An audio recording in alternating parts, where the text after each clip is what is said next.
You are looking at Julian's pronunciation guide, where we look at how to pronounce better some of the most mispronounced words in the world, like this other curious word. But how do you say what you're looking for today?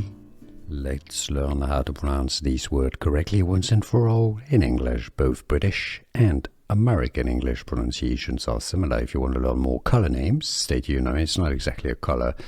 Infrared is how it's pronounced. Let's break it down into syllable. In, just as in. Fra, it's a schwa sound, okay? It's not an a, it's not infra, it's infra.